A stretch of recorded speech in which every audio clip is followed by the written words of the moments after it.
오늘 우리에게 주신 하나님 말씀은 사도행전 16장 11절에서 18절까지의 말씀입니다. 사도행전 16장 11절에서 18절까지 한 절 한 절 교독하도록 하겠습니다.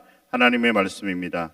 우리가 드로아에서 배로 떠나 사모드라게로 직행하여 이튿날 네아폴리로 가고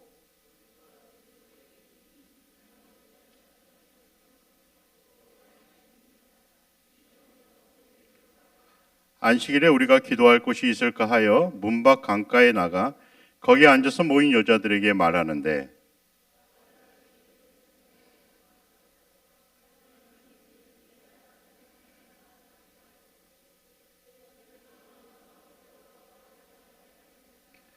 그와 그 집이 다 세례를 받고 우리에게 청하여 이르되 만일 나를 주 믿는 자로 알거든 내 집에 들어와 유하라 하고 강권하여 머물게 하니라.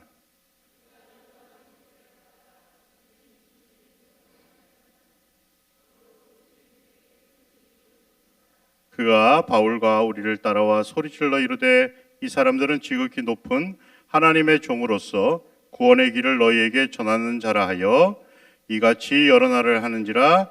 바울이 심히 괴로워하여 돌이켜 그 귀신에게 이르되 예수 그리스도의 이름으로 내가 내게 명하노니 그에게서 나오라 하니 귀신이 즉시 나오니라. 아멘. 할렐루야.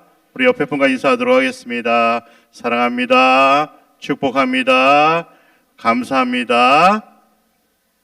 세 개 있으면 세 개 번은 하셔야죠. 여러분 이게 참 인사하는 게 쉽지 않죠. 여러분 보통 인사할 때 몇 번 인사하십니까? 네? 다시 한번 인사해 볼까요? 잘 오셨습니다. 하나를 가르쳐 주면 하나만 하세요. 너무 감사합니다. 이 세상을 살아가는 모든 사람은 하나님이 주신 선물을 받고 살아갑니다. 하지만 모든 사람이 하나님으로부터 선물을 받았다고 생각하며 살아가지는 않습니다. 왜냐하면 많은 사람이 자신의 힘과 자신의 노력으로 이 세상을 살아간다 생각하기 때문입니다. 그렇다면 모든 사람이 받은 하나님의 선물은 도대체 무엇일까요?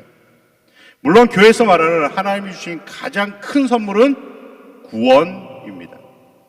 그런데 사람들이 받은 하나님의 선물이 구원뿐일까요? 하나님을 믿든지 하나님을 믿지 않든지 모든 사람은 예외 없이 지구라는 땅을 선물로 받았습니다. 그리고 이곳에서 살아가기 위한 가장 필요한 공기까지 선물로 함께 받았습니다. 우리가 받은 하나님의 선물은 이 외에도 다 말하기 어려울 정도로 많이 있습니다. 무엇보다 모든 사람은 생명이라는 선물을 받았습니다. 옆에 분에게 한번 물어보세요. 당신은 생명을 선물로 받았습니까? 안 받았으면 여기에 안 계시겠죠? 그래서 저는 하나님의 선물을 교회에서 많이 사용하는 이 단어로 바꿔도 전혀 어색함이 없을 것이다 라는 생각이 들었습니다. 그렇다면 하나님의 선물과 바꾸어서 사용할 수 있는 단어는 무엇이 있을까요? 제가 질문을 드리기에 앞서서 많은 성도님들이 답을 말씀하시는 걸 너무 어려워하셔서 이번에는 특별히 객관식으로 답을 고를 수 있도록 제가 준비해 보았습니다. 그럼 다시 한번 문제를 드리도록 하겠습니다. 선물이라는 단어와 바꿀 수 있는 단어는 무엇이 있을까요? 1번 사랑, 2번 은혜. 이 둘 중에 하나도 고르기 힘들죠? 막 고민이 되죠?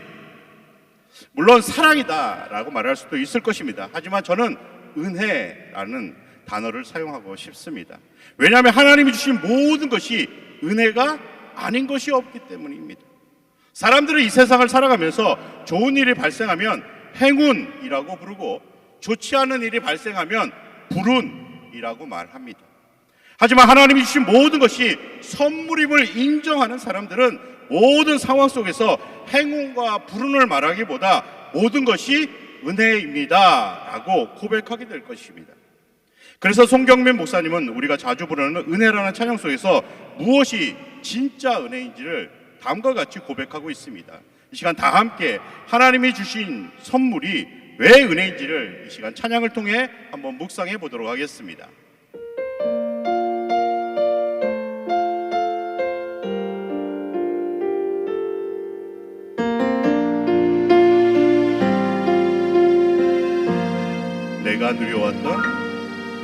내가 누려왔던 모든 것들이 내가 지나왔던 모든 시간이 내가 걸어왔던 모든 순간이 당연한 것이 아니라 은혜였습니다. 아침 해가 뜨고도 저녁에 놓은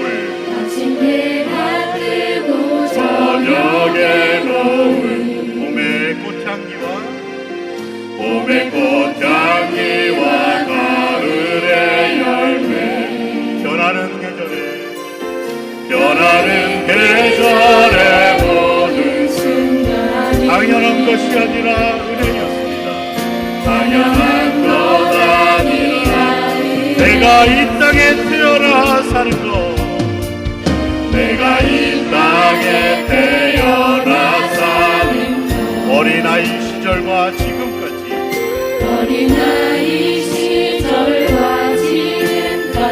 숨을 쉬며 꿈을 꾸는 삶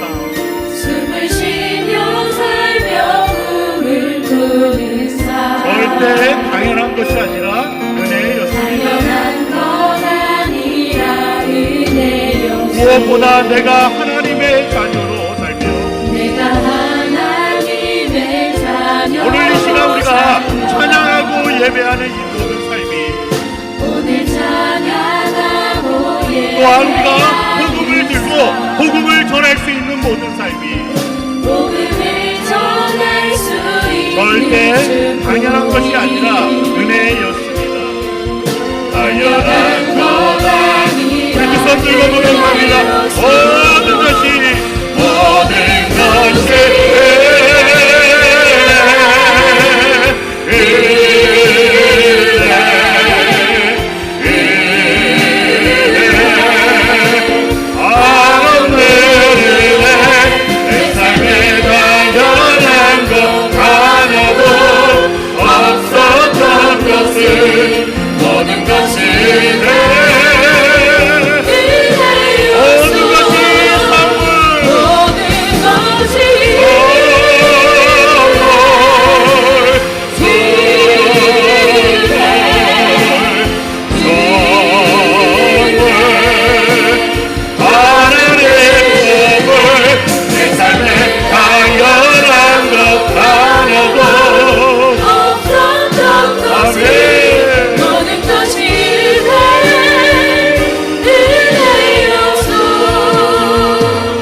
당연한 것 하나도 없었던 것을 모든 것이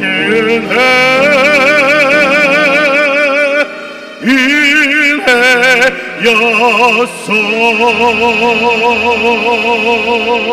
아멘. 우리 하나님께 영광의 박수 올려드리겠습니다. 앞서서 우리가 찬양을 통해 고백하였듯이 우리가 이 땅에서 살아가면서 하나님께 받은 것이 얼마나 많이 있습니까? 이 놀라운 하나님의 선물을 은혜 외에 그 어떠한 단어로 바꾸어서 말할 수 있겠습니까? 이 놀라운 은혜, 즉 하나님의 선물은 우리 인생 곳곳에 펼쳐져 있습니다. 이러한 관점에서 오늘 본문을 살펴보려 합니다. 먼저 11절 말씀을 함께 봉독하겠습니다.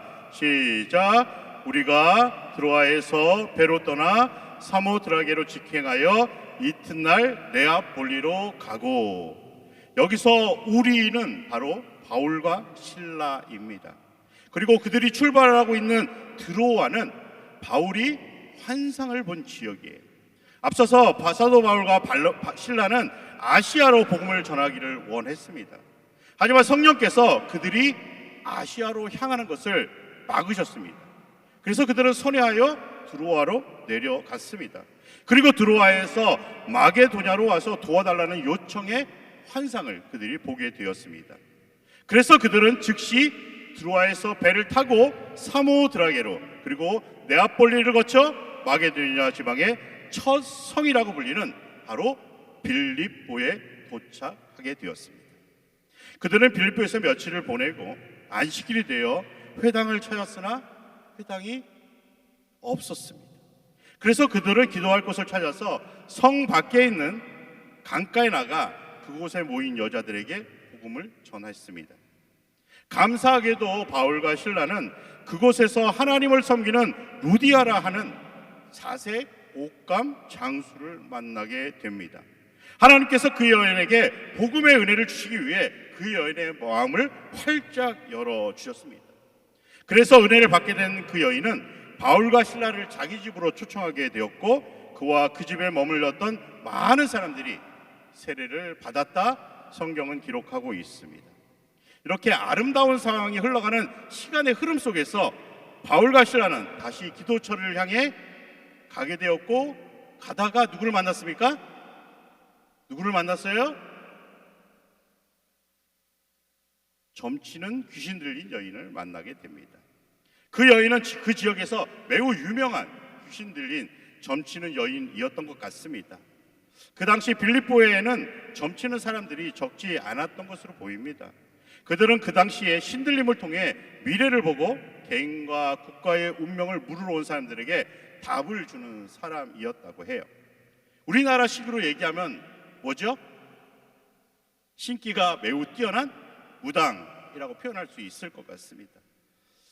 어찌됐든 그들이 귀신에 들린 점친 사람을 소유한 주인은 이를 통해서 많은 돈을 벌었다고 합니다. 그래서 오늘 본문 16절에 보면 그 여인에 관해서 점으로 그 주인들에게 큰 이익을 준 자다라고 말하고 있습니다. 이 여인은 바울이 복음을 전하는 일을 계속해서 방해하고요. 바울이 이 여인 안에서 이 안에 있는 귀신들을 다 내쫓아 버렸습니다. 이에 따라 오늘 함께 읽지는 않았지만 19절에 보면 그 여인의 주인이 큰 분을 발하였음을 보게 됩니다. 저는 오늘 말씀을 통해 앞서서 말씀드린 하나님의 선물에 관해 묵상해 보았습니다. 특별히 물질이라는 하나님의 선물에 관해서 묵상해 보았습니다. 누구에게나 물질은 매우 소중한 부분입니다. 왜냐하면 이 세상을 살아가기 위해 꼭 필요한 부분이기 때문이죠. 아마도 이 자리에 물질이 없어도 나는 이 세상을 잘 살아갈 수 있다 라고 말씀하시는 분은 있을까요? 아마도 없을 것입니다. 그런데 여기에서 생각해 보아야 할 부분은 어떤 사람은 물질을 놓치지 않기 위해서 물질과 혈투하면서 살아가고요. 또 어떤 사람은 물질이 필요한 것에 물질을 잘 사용하면서 살아간다는 사실입니다. 왜 사람들은 누구에게나 소중한 물질에 대해서 서로 다른 반응을 보이며 살아가는 것일까요? 물론 여러 가지 이유가 있을 것입니다. 하지만 저는 그 어떠한 이유보다 물질의 소유권에 관해 생각해 보게 되었습니다. 다시 말씀드려서 물질이 하나님께서 주신 선물이라고 생각하는 사람과 선물이 아닌 자신의 힘과 자신의 노력으로 얻어졌다라고 생각하는 사람의 차이인 것입니다. 다시 말씀으로 들어가 보겠습니다. 먼저 두아디라 출신의 자색 옷감을 파는 루디아라는 여인이 있었다고 말씀드렸습니다. 그 여인에 관해 성경은 하나님을 섬기는, 즉 하나님을 경외하는 사람이다라고 표현하였습니다.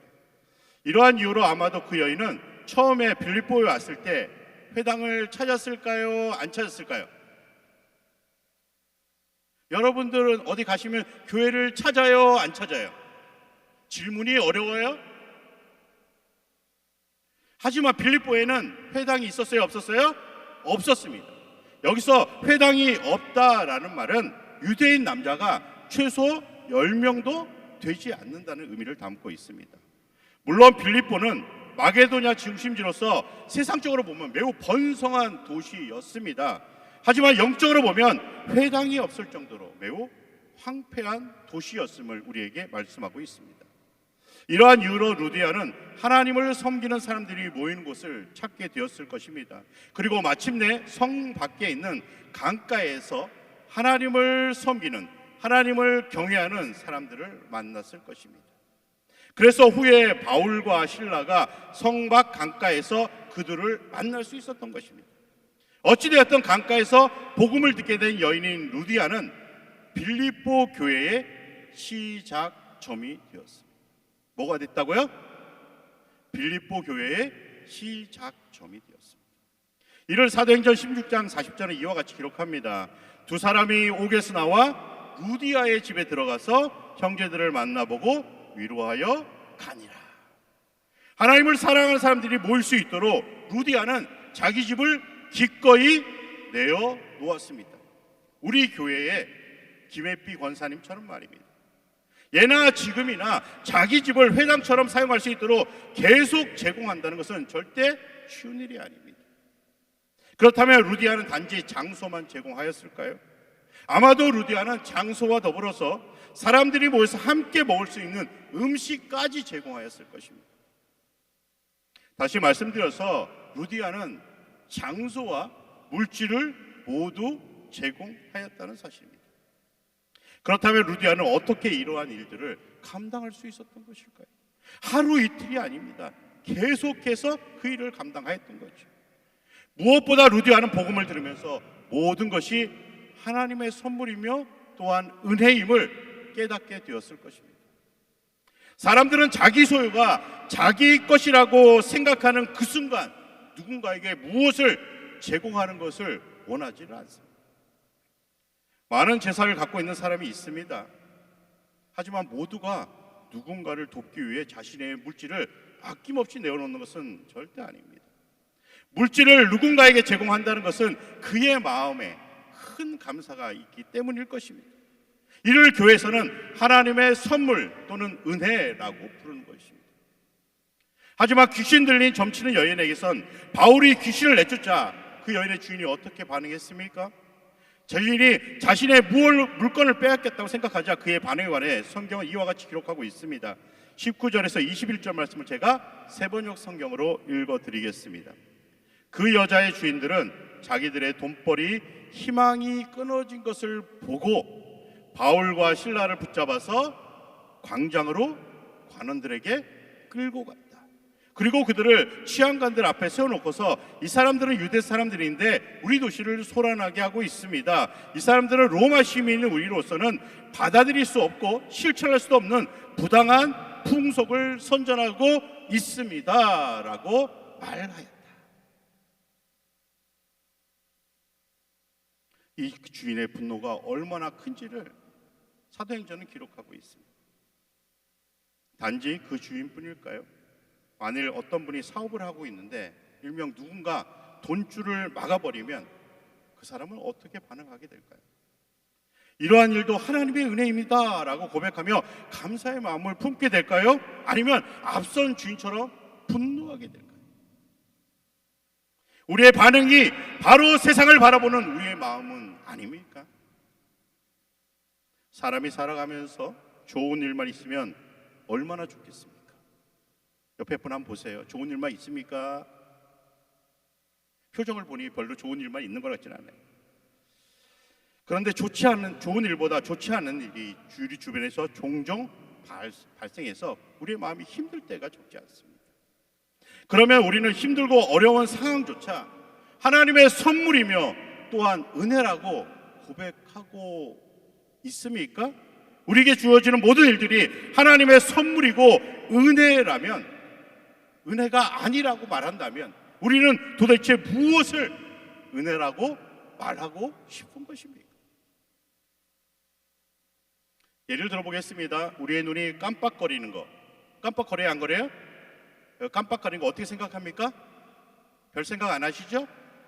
만일 운전 중에 눈꺼풀이 무거워지면 일명 졸음운전이라 해서 사고가 날 수 있습니다.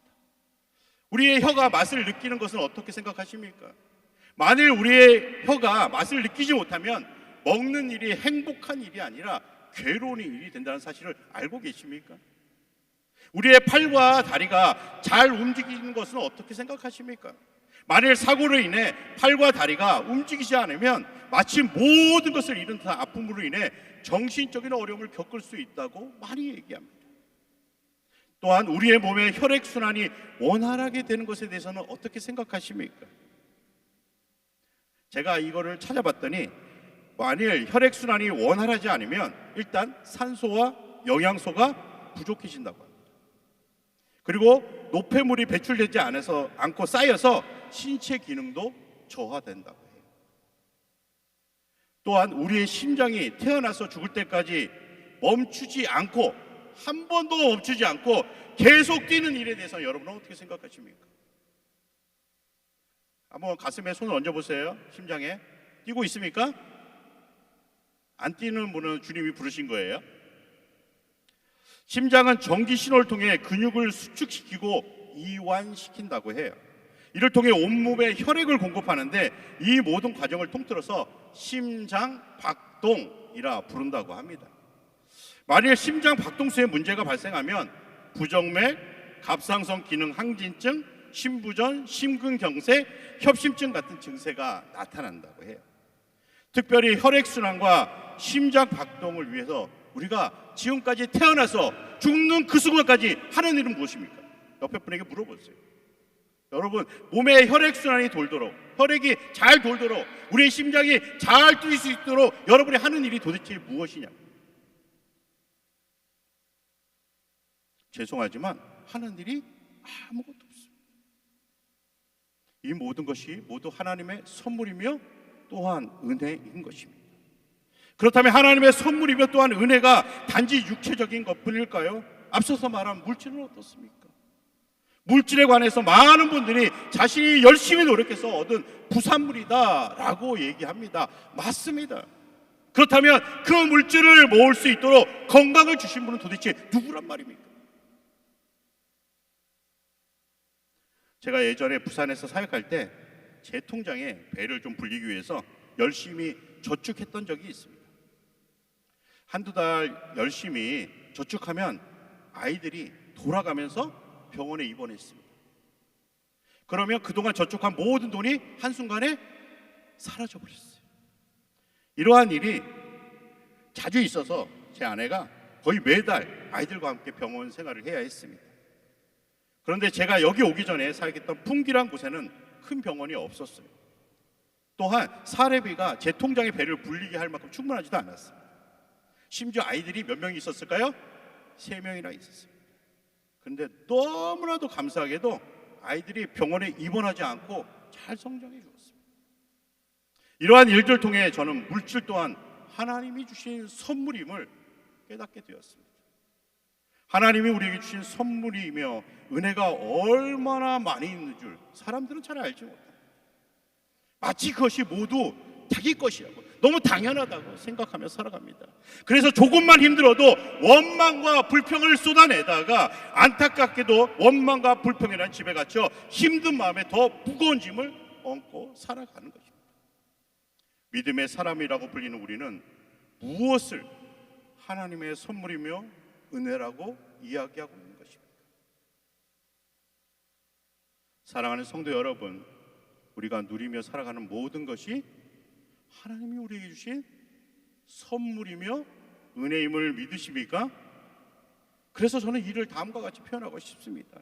우리의 시선이 세상을 바라보면 우리의 마음은 분노로 가득하게 되고, 우리의 시선이 하나님을 바라보게 되면 우리의 마음이 감사로 채워집니다.